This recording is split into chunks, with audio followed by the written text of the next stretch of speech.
A lot of you guys have been asking about my rates and what kind of things you can get to help you get more cinematic flying. Today we're going to discuss those rates, and I'm going to show you how I've altered mine from what it originally came with in my Cinelog 25 so you can get those smooth cinematic flights. Let's get into it.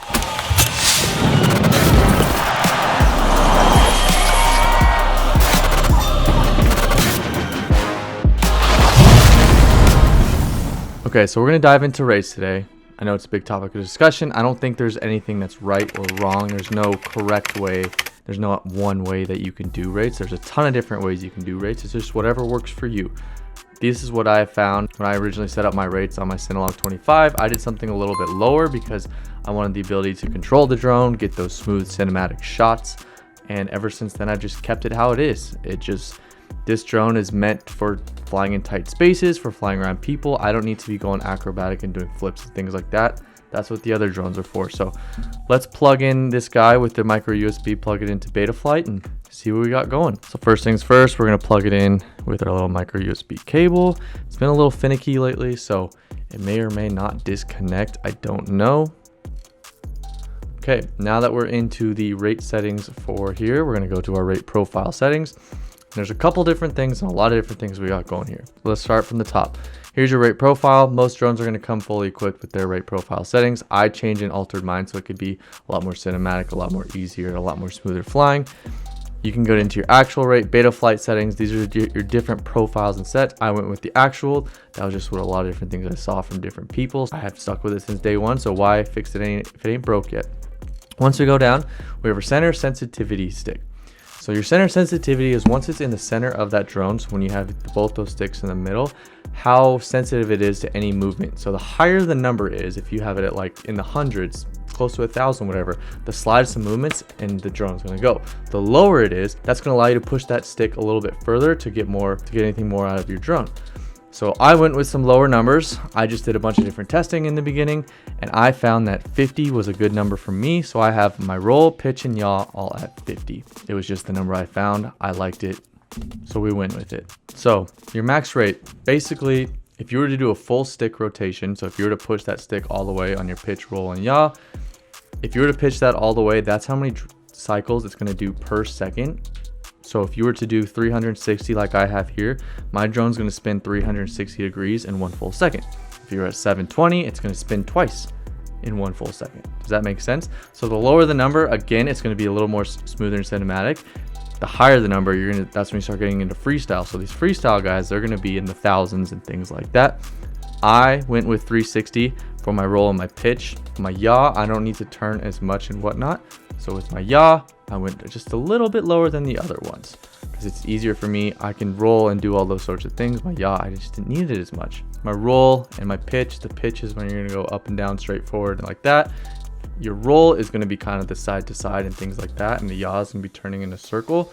I don't need to be turning in a circle and going as crazy. So I lowered it just a little bit, because most of the time if I'm going fast enough, we can turn fast enough. And I'm not using this drone to freestyle and chase people and all that stuff. It's those smooth cinematic shots like you see when I'm at tree fort or concerts or in real estate places. Like I'm going a little bit slower anyways. We don't need to make those herky-jerky motions.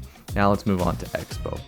Your Expo allows that S-curve to come into play. And the higher your number you bring on that Expo is also going to increase your center sensitivity. Basically, when you bring that Expo up, when you get the maximum of 1, you're going to decrease your center sensitivity stick. So you're going to lose that S curve, and in turn, you're going to have a lot more herky-jerky motions. You're not going to have it as cinematic. It's going to be a lot more. It's going to look a lot more freestyle rather than the smoothness that you see flying. Cut mine in half to get that massive S curve because mid throttle point is my hovering point is. So I want to be able to get those smooth cinematic flights right in the middle, and I can push that stick pretty far without it going absolutely crazy. Now, something that isn't talked about a lot that's also in your rates that I've done on almost all my drones is we're going to move over here to our throttle curve. This was something that was taught by my buddy Johnny FPV, Johnny Trago. I'll leave his channel down below. It was also taught to me by another buddy, Somatic Cinema. But whenever you get that throttle curve, when you get that drone and it starts bouncing up and down, that's because your throttle curve is at a straight line, right? Right now you see mine, it's on a little S, it's kind of a slight little S curve. That's because my balancing and hovering point is right here at about 0.4. So anywhere between here and here, I can push the stick a little bit further and it's not going to go up and down. So when you see those flights and I'm able to kind of lower my throttle curve and do all the pitch and everything, I'm able to go up and down without the drone bouncing up and down, which is easier on the eye, easier on the viewer, easier on the watcher. I have my throttle curve right here. My mid is set to 0.4. So what you need to do is you need to go out and fly and find out where on your stick your hovering point is. Wherever that hovering point is, that's where your throttle mid is going to be.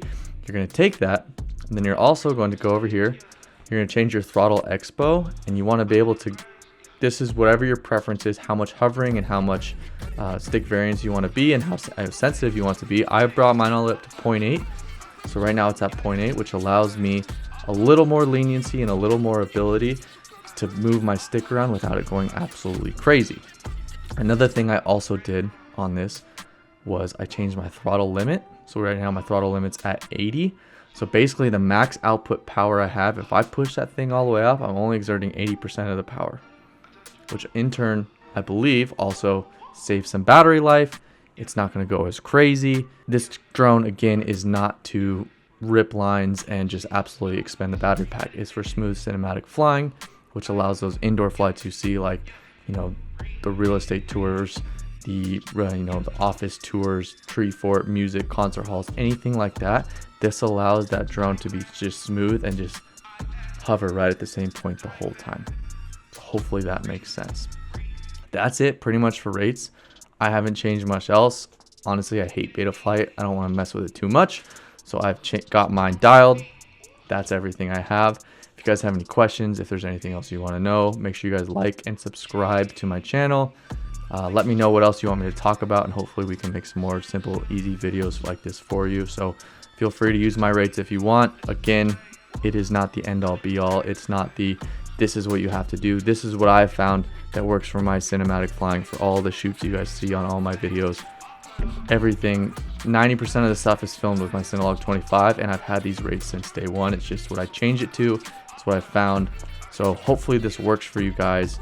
Let me know if you have any questions.